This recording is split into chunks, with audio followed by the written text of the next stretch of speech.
The chocolate tip at the bottom of the drumstick cone, the frosty fruta.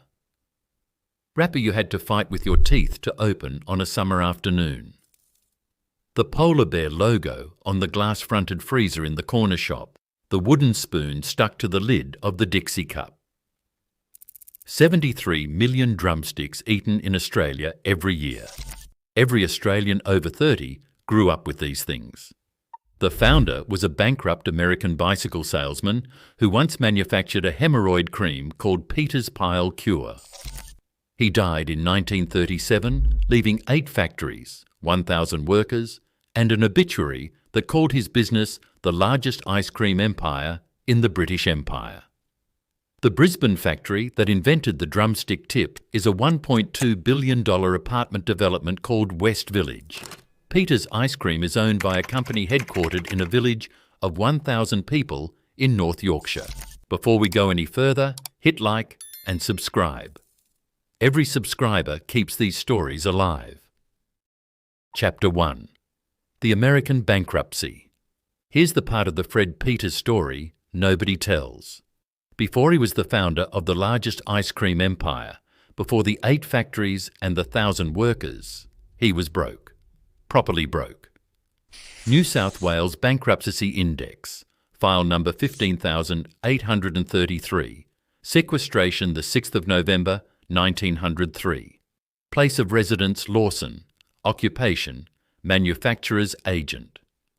What he was manufacturing was a hemorrhoid remedy called Peter's Pile Cure. You can find the entry in the Australian Dictionary of Biography. It is not a joke. So before any of the rest of this happens, picture that. 37 years old, financially ruined, living on a train line west of Sydney, selling Pile Cure. The story of Australia's largest ice cream empire actually starts in a Michigan farmhouse on the 12th of July 1866, with the birth of a boy named Frederick Augustus Bolisbitti Peters. His father was a farmer and miller in the hamlet of Co, Washtenaw County, at a time when the American Civil War was 1 year finished and the whole American Midwest was recovering from the industrial shock of it. Frederick was the 3rd son. He went to Dexter High School. He worked the farm. And between 1891 and 1896, he was the sales manager for the Union Manufacturing Company of Toledo, Ohio, a business that exported American-made goods to the rest of the world. In 1896, he boarded a ship to Sydney, representing a New York firm's interests in the Australian bicycle import market. Australia in 1896 was in the middle of the bicycle boom. Every city street had a cycling club. Every department store sold bikes.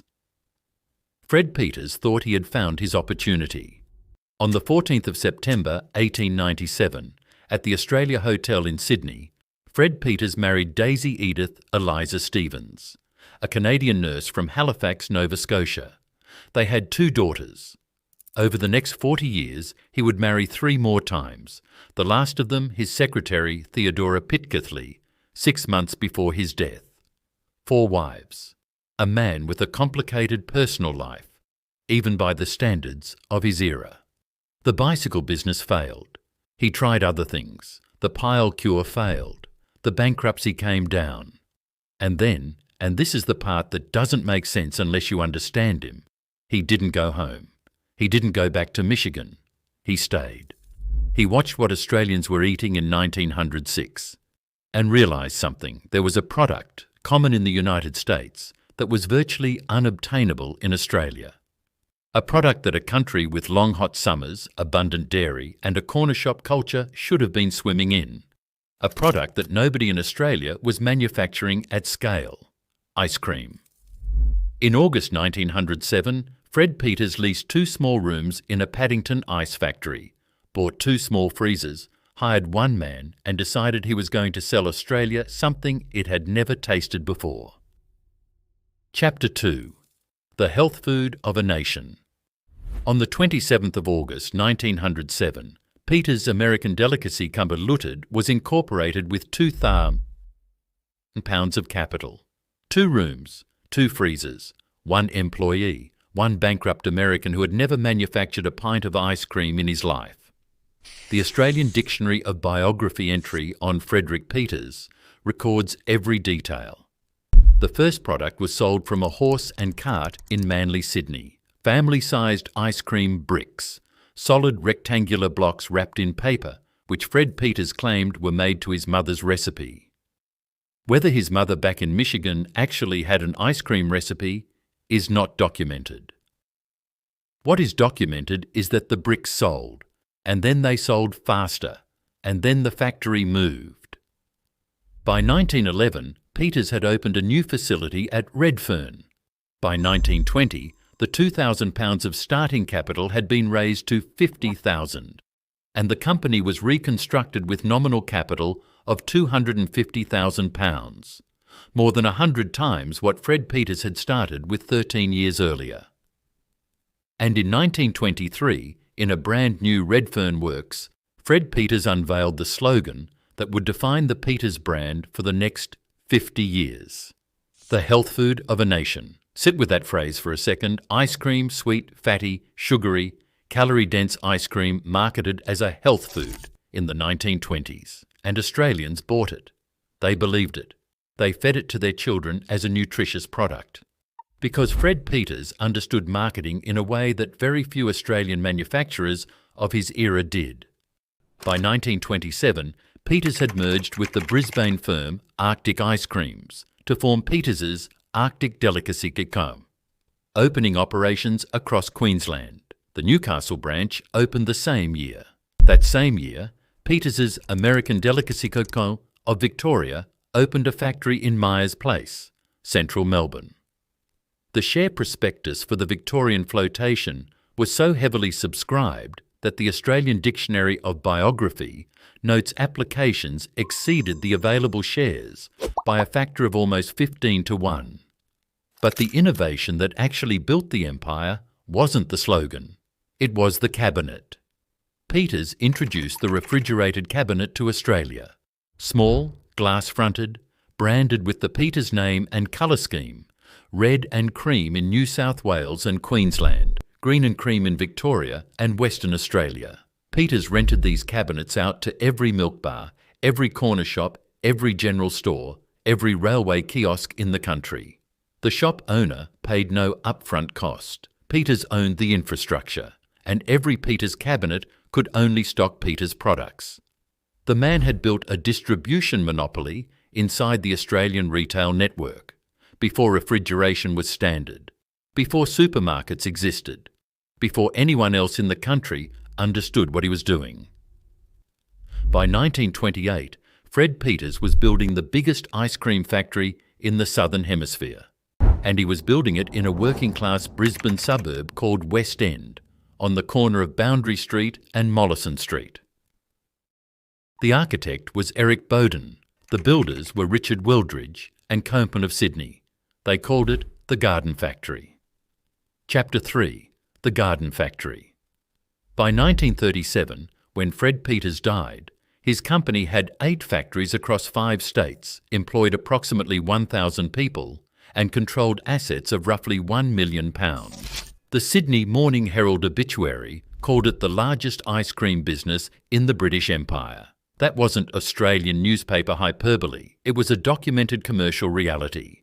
No other British Empire ice cream manufacturer at that moment employed more people or turned over more revenue. The centre of all of it, the showpiece, was the Brisbane Garden Factory. It opened in December 1928.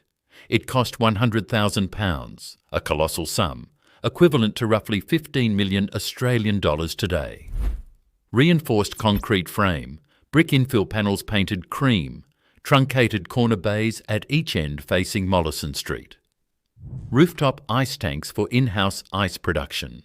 A formal garden forecourt, which is how the workers of West End came to call it the Garden Factory. The Brisbane City Council Heritage Register, entry number 1771, still holds the original 1928 description. One of the most efficient ice cream factories in Australia, a fully mechanised process from receiving milk and cream to delivering the finished product, not touched by human hands. Not touched by human hands. That was the marketing language of 1928. Inside the factory, hundreds of human hands did almost everything. By the 1930s, a second factory building was added on Wilson Street, doubling production. The West End workforce was drawn from the migrant neighbourhoods around the Brisbane River, Greek, German, Polish, Russian, Italian families who had arrived in the first waves of European migration after the First World War. After the Second World War, the Greek community became dominant. West End in the 1950s was nicknamed Little Athens. The State Library of Queensland holds photographs of the production line from around 1972 showing a Greek migrant worker named Dalia Lula Argyris at her station, one face of thousands who passed through the building across 68 years of continuous production. And in 1938, 1 year after the founder died, a 14-year-old boy named Pat Mills walked through the factory gates and took a job as a clerk in the stock area. He would stay for 41 years. Pat Mills's son, Danny Mills, told the State Library of Queensland in 2019 that his father just enjoyed it. He enjoyed all the people. The family still holds a letter dated the 1st of February 1979, signed by C.T. Miles, Queensland General Manager, congratulating Pat Mills on 40 years of continuous service to Peter's Ice Cream. He started as a 14-year-old clerk. He retired as the manager of the Toowoomba site. He was 13 years old when Fred Peters died. He was a grandfather by the time the factory closed. Then the war came, and the garden factory that made ice cream for every corner shop in Queensland kept on making ice cream, even when the rest of the country had no sugar. Chapter 4. Bradman and the Ration. The uncomfortable thing about the Peters wartime story is this. While working-class Australian families were surrendering ration coupons to buy half a pound of sugar a week, Peters ice cream advertisements were still running in the women's magazines and on radio. The health food slogan did not pause. The polar bear did not pause. The brand kept being the brand, even when the product it sold was effectively out of reach for the families the advertising was aimed at. That doesn't make complete sense unless you understand what the company had become. Fredericks Augustus Bolus. Peters died at his home in Strathfield, Sydney, on the 14th of May 1937. He was 70 years old. He was cremated at Rookwood. His obituary in the Labour Daily called his career remarkable. The 4 surviving daughters from his various marriages inherited shares in a business that by then had a life of its own, bigger than the man who had built it. In 1938, a 29-year-old South Australian batsman named Donald Bradman, by then the greatest cricketer the British Empire had ever produced, appeared in Peters ice cream advertising. The Bradman Museum and International Cricket Hall of Fame at Bowral still holds the original promotional poster. A man at the peak of his international fame, endorsing the Peters brand at the peak of its Australian dominance. Then the Empire went to war. On the 27th of April 1942, with Japanese submarines operating in Sydney Harbour and American soldiers flooding through the country on their way to the Pacific Theatre, the Australian government suspended sugar sales. On the 5th of May 1942, sugar rationing was introduced, half a pound per person per week, half the normal pre-war consumption. Australian families queued with ration books. Bakeries cut their output. Confectionery manufacturers reduced lines. And Peters ice cream kept going. Hutchinson Builders, the Queensland construction company that would later build the entire West Village development 90 years later, worked on the Peters West End factory in 1943 during the war. Scott Hutchinson, the company's current chairman, has publicly said his family firm was on the Peters site in that year. Whatever the work was, the building was operating. The factory did not close. Peters had dairy contracts that the government treated as essential food supply. Peters creameries on the Manning River and at regional collection points kept supplying the Brisbane and Sydney factories through the rationing years. The ice cream factory kept producing on reduced sugar allocations. The cabinets in the corner shops still hummed. the slogan on the packaging still said, "The health food of a nation." When the war ended, the sugar came back. The American servicemen who had been stationed across Brisbane, Sydney, Melbourne and Townsville went home with a lifelong appreciation for Australian ice cream. And the freezers in every corner shop started humming at full capacity again. Peters was about to walk into the biggest 20 years any Australian food company has ever had, and the kid they were going to build it around was called Zig. Chapter 5. Peters' Pals and the Drumstick Tip. The single most important product innovation in the history of Australian ice cream happened in 1963 in a Brisbane laboratory, and it was not the drumstick. The drumstick itself was American. Peters acquired it that year under license from the US Drumstick Company. What Peters did to it, what a team of food technologists at the West End Garden Factory, including senior technologist Debbie Ryan, did to it, was add a hard disk of chocolate to the very bottom of the cone. That final bite of solid chocolate after the ice cream and the waffle were finished. The drumstick tip. The single piece of ice cream engineering that every Australian child born between 1965 and today has held in their mouth. Debbie Ryan's team also developed Frosty Fruits, Billabongs and the Hover Heart in the same West End laboratory. But none of that would have mattered without what Peters had already built around the brand.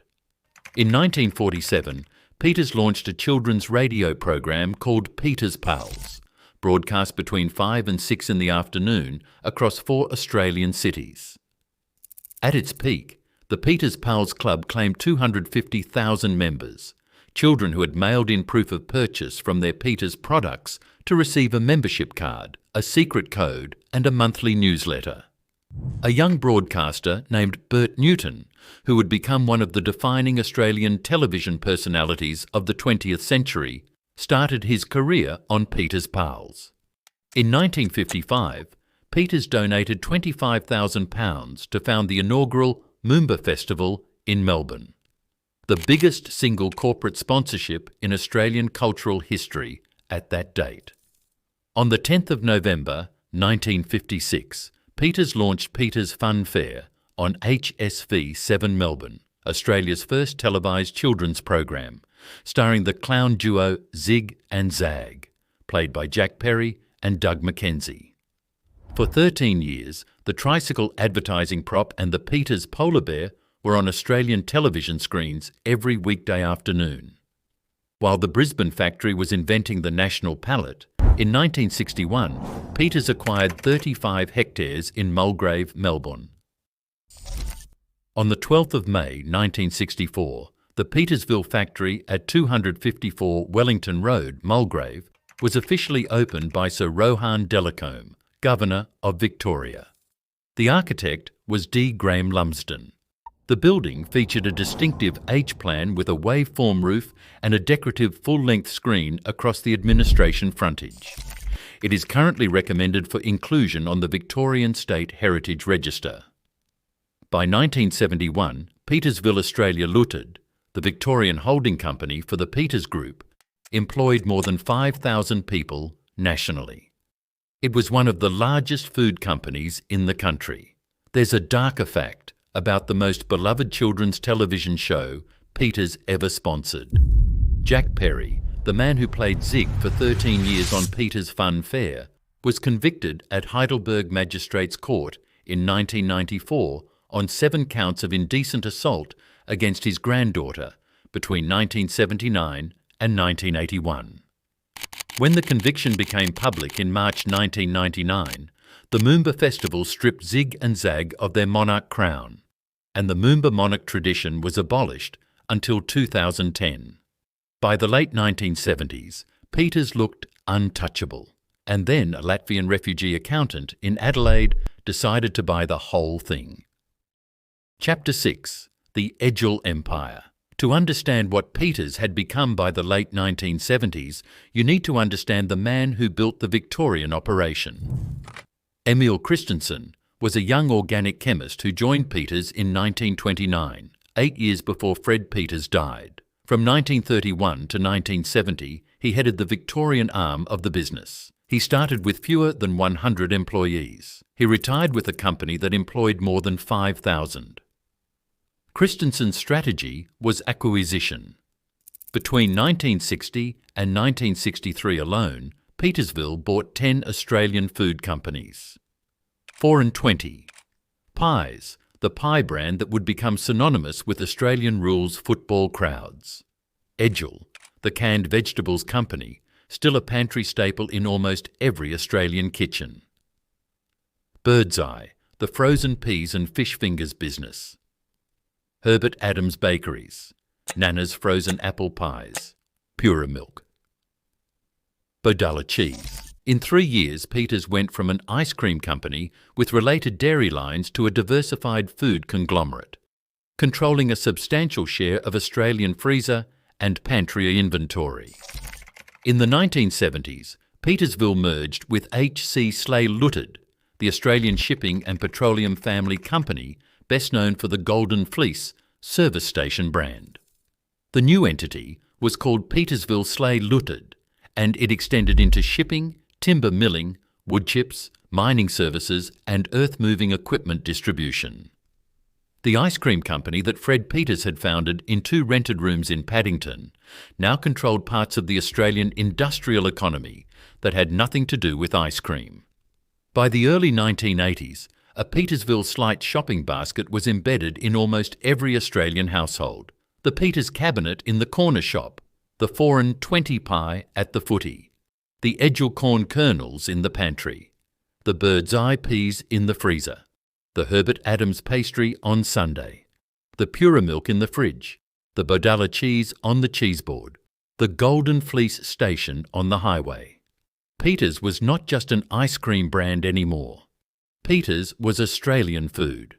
The problem with being that big in 1970s Australia was what was already coming. The Whitlam government's 25% across-the-board tariff cut of July 1973 had begun the liberalisation of the Australian economy. The Fraser government continued the process. The Hawke government's May 1988 economic statement would push tariffs down further toward a maximum of 15% by 1992. The industrial protections that had allowed Australian food manufacturers to grow behind a tariff wall were coming down, decade by decade. And while the tariffs were falling, another trend was emerging. The Australian stock market in the 1970s and early 1980s was being reshaped by a new kind of executive. Corporate raiders. Men with access to bank debt, talent for cross-shareholding structures, and a hunger for conglomerates they could break apart and asset strip. Alan Bond in Perth, Robert Holmes, Court, Laurie Connell, John Elliott, Ron Brearley. And in Adelaide, a Latvian refugee who had arrived in Sydney in 1949 on a passenger ship called the SS Amarapura, aged 13, with nothing. His name was John Spalvens, and he was the biggest predator of them all. Chapter 7. The Adsteam Raid. The thing nobody anticipated about John Spalvens is that he was extremely good at what he did. For nearly 2 decades, the collapse came at the end, but for most of his career he ran the most complex corporate structure in Australian history without it falling over. That's the part that doesn't get told. Janis Gunars Spalvens was born in Latvia in 1936. His family fled the Soviet occupation. On the 20th of October 1949, he arrived at Sydney Harbour as a 13-year-old displaced persons refugee. He worked his way through school. He qualified as an accountant. In 1973, he was hired by the Adelaide Steamship Company, a sleepy South Australian shipping firm. By 1977, he was its managing director. Over the next 13 years, John Spalvens transformed Adelaide Steamship, universally known as Adsteam, into one of the largest and most complex corporate structures in Australian history. At its peak, Adsteam held controlling or significant stakes in David Jones, Woolworths, Tooth & Co, Penfolds, Cable Lager, Farmers Union, Metromeat, AWA, John Martin's, Pioneer Property Group, McMahon Holdings, and dozens of others. Spalvens had built what corporate historians call an octopus, a network of cross-shareholdings where every Adsteam subsidiary held just under 50% of every other Adsteam subsidiary, deliberately avoiding the threshold at which Australian accounting rules would have required consolidated reporting. In 1982, Adsteam acquired majority control of Petersville Sleigh. The Audit Office of South Australia later recorded the deal in its case study of the collapse. The academic research paper published by the University of Sydney's Political Economy Department notes that Adsteam took Petersville following an ill-fated takeover of the company 18 months previously by H.C. Sleigh Lutted. The Sleigh family had overreached. Spalvens had picked up the pieces.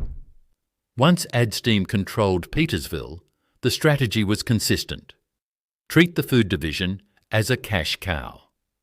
Underinvest in growth lines, the new pasta sauces, the emerging chilled meals category, the early health food trend. Milk the established slow growth lines like Edgell canned vegetables and 4 and 20 pies. Extract dividends upstream to fund Adsteam's ever more leveraged acquisition spree. For 8 years the strategy worked. Then the 1990 recession hit. Australian interest rates reached 17%. The approximately 200 lender banks that had extended credit to Adsteam and its subsidiaries started calling their loans simultaneously. On the 5th of July 1991, John Spalvens was forced out as managing director. He had been at Adsteam for 18 years. On the 1st of October 1991, Adsteam reported an Australian dollar $3.7 billion half-year loss. It was later revised to a $4.49 billion group loss. At the time, it was the largest corporate loss in Australian history. Adsteam was renamed Residual Asco Group Limited in 1997 and delisted in 1999. The octopus had eaten itself. The receivers needed to sell Petersville Sleigh to pay the banks. Peters Ice Cream, Australia's largest ice cream business, inheritor of Fred Peters's 1907 dream, producer of half of every ice cream eaten in the country, was on the block. The buyer was another Australian conglomerate, this one based in Melbourne. Its name was Pacific Dunlop. It paid 374 million Australian dollars for Petersville Sleigh. And the next year, in April 1992, it started closing factories. Chapter 8. Pacific Dunlop and the End of Australian Ownership. In 1991, Pacific Dunlop Limited, an Australian industrial conglomerate descended from the 1893 Irish Dunlop Pneumatic Tyre Company of Australasia, acquired Petersville Sleigh for 374 million Australian dollars. The deal was reported in the International Directory of Company Histories. Pacific Dunlop named the acquired division Pacific Brands Food Group. In April 1992, Pacific Dunlop announced the closure of 2 of Petersville's regional processing plants, Cowra in New South Wales and Bairnsdale in Victoria. Academic analysis at the time called the announcements a potent symbol of its intended determination to force the pace of change. Translation: the Australian buyer was behaving exactly like a foreign buyer. In 1993, Pacific Dunlop added Plumrose Australia to the food group portfolio for $225 million, picking up Yoplait, Silhouette, Legos and Harvest brands. For 2 years, Pacific Brands Food Group looked like the largest Australian-owned food manufacturer in the country. And then, in 1995, Pacific Dunlop sold the whole thing. The 1995 sale split Peters from its sister brands. The frozen, canned and packaged food businesses, Edgell, 4 and 20, Birdseye and Herbert Adams, went to J.R. Simplot of Idaho, USA, the American frozen foods multinational. Peters Ice Cream and the Peters Yogurt division went to Nestlé Australia, the Australian arm of the Swiss food giant Nestlé SA of Vevey, Switzerland. This is the moment Peters became foreign-owned. 88 years after Fred Peters had opened 2 rooms in a Paddington ice factory, the Australian ownership of Peters Ice Cream ended. The Australian Food Timeline records it bluntly. Peters became foreign-owned in 1995 when Pacific Dunlop sold its food assets and Nestlé bought the ice cream division. The Brisbane West End factory closed under Nestlé in 1995 or 1996. The sources disagree. The Sekisui House Australia heritage page, which is the official record of the current site owner, states 1996. The Must Do Brisbane and Harris Farm coverage cite 1995. Either way, 68 years of continuous production in the garden factory ended under Nestlé ownership within a year of acquisition. There is no documented closing ceremony. There is no published final shift photograph. There is no recorded final drumstick. Production was quietly consolidated to the Mulgrave plant in Melbourne. Pat Mills, the 14-year-old clerk who had walked through the gates of West End in 1938, was by then long retired. He had received his 40-year service letter on the 1st of February 1979. His son Danny has spoken to the State Library of Queensland about his father's affection for the building and the people in it. Pat Mills lived long enough to see the factory abandoned. The West End workforce, Greek, Italian, Polish, German, Russian migrant families, who in some cases had worked there 3 generations, was redeployed, made redundant or retired. In 2009, Nestlé bought Peters Western Australia from Fonterra. The Balcatta factory in Perth closed. 140 more jobs were consolidated to Mulgrave. Nestlé owned Peters for 17 years. Then Nestlé sold Peters, and the next owner was private equity. Chapter 9. The Private Equity Flip. Here's the maths I keep coming back to. PEP bought Peters from Nestlé in July 2012 for somewhere between $250 and $300 million. PEP sold Peters to R&R in May 2014 for a rumoured $450 million. Profit in under 2 years, approximately $150 to $200 million. That's the entire game. That's what private equity does. It buys a brand at a discount during a strategic divestment, runs it for cost optimization, and flips it to the next buyer. The product is the same. The factory is the same. The workers are the same. What changes is the ownership and the leverage on the balance sheet. On the 2nd of July 2012, Nestlé Australia announced the sale of Peters Ice Cream to Pacific Equity Partners, one of Australia's largest private equity firms. The price was undisclosed. Australian Food News reported it as approximately $300 million. SBS News reported it as approximately $250 million. Either way, it was a fraction of what Pacific Dunlop had paid 20 years earlier. Pacific Equity Partners, known in the industry as PEP, appointed Stephen Audsley as Chief Executive. Audsley had previously been the Chief Executive of the Breville Group and had spent 16 years at Pacific Brands. A private equity CEO with a Pacific Brands pedigree running the Peters brand that Pacific Dunlop had sold 17 years earlier. Nestlé Australia Managing Director Graham Campbell said the company had decided to sell Peters Ice Cream with a view to focusing our portfolio. Translation: Peters was no longer core to Nestlé's Australian strategy. PEP owned Peters for less than 2 years. On the 27th of May 2014, PEP sold Peters to R&R Ice Cream plc, a British ice cream manufacturer headquartered in a village of approximately 1,000 people called Leeming Bar in North Yorkshire, England. The official price was undisclosed. Australian Food News, the PAI Partners press release, and Prekin's asset database all cite a rumoured figure of approximately 450 million Australian dollars. Peters Ice Cream, at the time of the R&R acquisition, reported annual sales of 269 million Australian dollars. The company employed approximately 500 Australians. R&R had been founded in 1985 as Richmond Ice Cream, a private label manufacturer supplying United Kingdom supermarkets. In July 2013, 11 months before it bought Peters, R&R had itself been acquired by PAI Partners, a Paris-based private equity firm, from Oaktree Capital Management of Los Angeles. The chain of ownership now ran Peters to R&R to PAI Partners to offshore pension and sovereign wealth investors.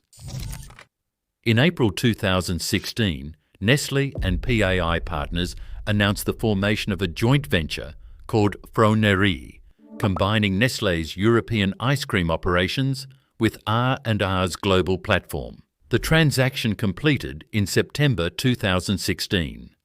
Peters became an operational asset of Froneri. As of 2026, Peters Ice Cream is owned by Froneri International Limited, a 50-50 joint venture between Nestlé and PAI Partners, headquartered in Leeming Bar, North Yorkshire. The ultimate parent of the largest ice cream brand in Australia sits in a Yorkshire village with a population about the size of a regional Queensland primary school catchment. At some point in 2013, exact date not publicly recorded, a fire damaged the abandoned West End factory in Brisbane. The building had been empty since 1996. The same year, Pace Consolidated and Sekisui House Australia acquired the 2.6-hectare site and announced a $1.2 billion residential redevelopment called West Village. The Peters empire now lived in Yorkshire. The Peters factory in Brisbane was about to become apartments, and the Peters name was about to get in trouble with the Australian Competition and Consumer Commission. Chapter 10.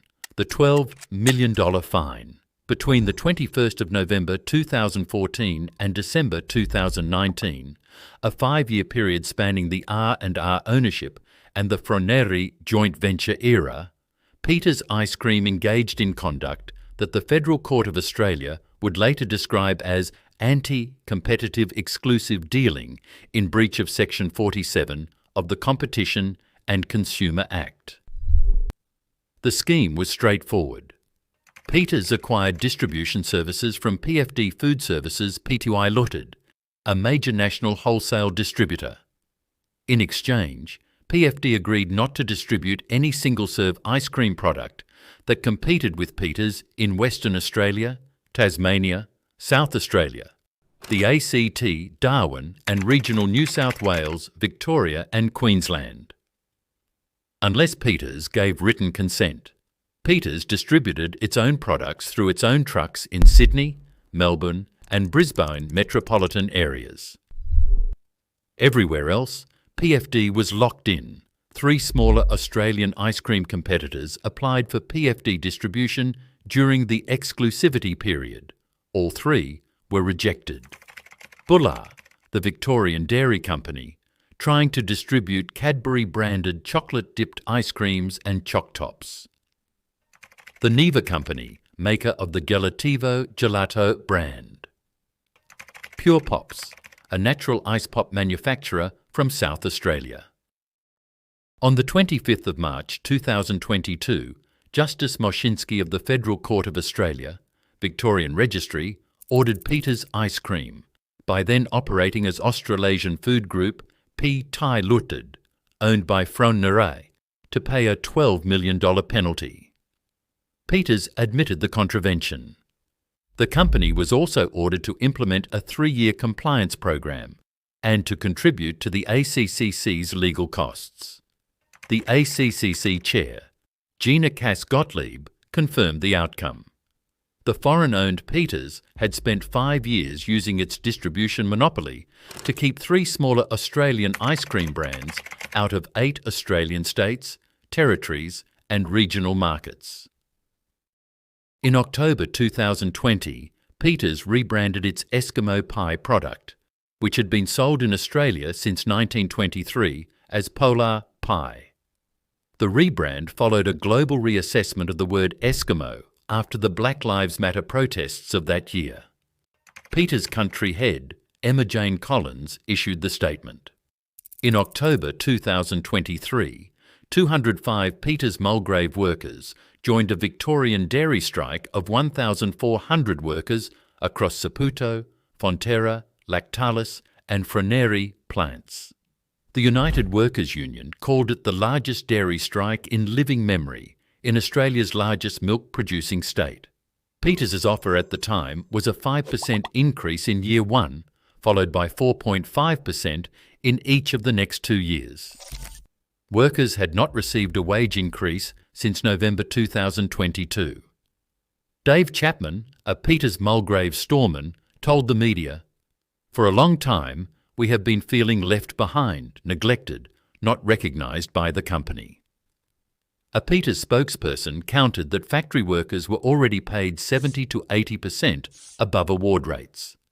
In 2025, PAI Partners completed a €3.6 billion equity transaction to restructure its Froneri stake, bringing in the Abu Dhabi Investment Authority and Goldman Sachs Alternatives as co-investors. The ultimate parent of Peters Ice Cream now includes an Abu Dhabi sovereign wealth fund. Stand on the corner of Boundary Street and Mollison Street, West End, Brisbane, today, and the garden factory is gone. In its place, West Village. $1.2 billion of Sekisui House Australia development, 8 residential towers, approximately 1,000 apartments, 3-bedroom units selling for over $1 million each. The original 1928 reinforced concrete building has been restored as the heritage centrepiece, repurposed for retail and dining. Harris Farm Markets is opening its Queensland flagship in the old factory hall. The Wilson Street 1930s building remains. The 14-storey final tower under construction at 49 Mollison Street is called Callista on Park, the Greek word for most beautiful, named after the community that used to work the production line. Their grandchildren cannot afford to live there. Peters Ice Cream is still Australia's #1 ice cream brand. 35.3% of the market, $728 million of revenue in 2024, 476 workers at Mulgrave, 73 million drumsticks a year, owned by a company in Leeming Bar, North Yorkshire, part financed by an Abu Dhabi sovereign wealth fund. The chocolate tip is at the bottom of the cone, the same place it has always been. Invented by food technologists in a Brisbane factory that is now a Harris Farm Markets in a Japanese-built apartment complex, the brand survived.